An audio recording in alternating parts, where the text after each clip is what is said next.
कहते हैं कि इंदौर की भूमि में जो उर्वरा शक्ति है वह न कभी हारने देती है और न ही कभी अपने लक्ष्य से विमुख होने देती है। देश में अमेरिका ईरान युद्ध के कारण मंदी का माहौल है। ऐसे समय इंदौर की बात की जाए तो यहाँ प्रॉपर्टी के रेट और उसकी गाइडलाइन दोनों आम आदमी की पहुंच से बाहर हैं। टाउनशिप के बड़े प्रोजेक्ट भी मंदी की मार के चलते शहर से कोसों दूर हैं। इन सब के बावजूद यह आंकड़ा इस बात का सबूत है कि यह शहर न कभी हारा है और न ही कभी हारेगा। शहर के इसी जज्बे ने इंदौर को मध्य प्रदेश की आर्थिक राजधानी का गौरव प्रदान किया है। मंदी के इस दौर में क्या कहते हैं पंजीयन विभाग के यह आंकड़े।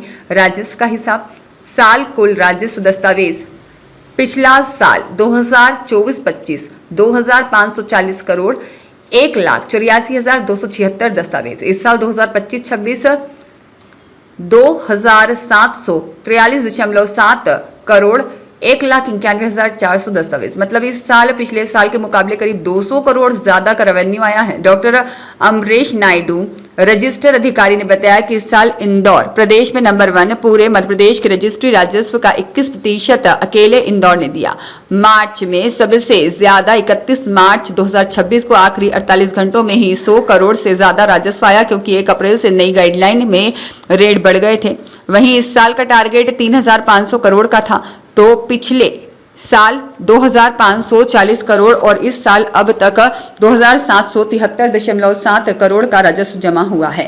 पिछले साल वित्तीय वर्ष में हमारा जो अप्रैल मई और 20 जून तक जो राजस्व प्राप्त हुआ था वो लगभग 140 करोड़ के आसपास हमको पूरे इंदौर जिले से प्राप्त हुआ था।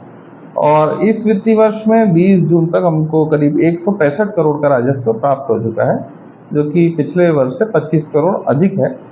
इसी अवधि में जो पिछले साल हमारे 12,700 दस्तावेजों का पंजीयन हुआ था और इस साल हमारे यहाँ करीब 14,000 दस्तावेजों का पंजीयन इस अवधि में हो चुका है। लगभग 1,200 डॉक्यूमेंट प्लस है और जो आय है वो करीब 19% और डॉक्यूमेंट करीब 13% हमारे अधिक हुए हैं पिछले वर्ष से।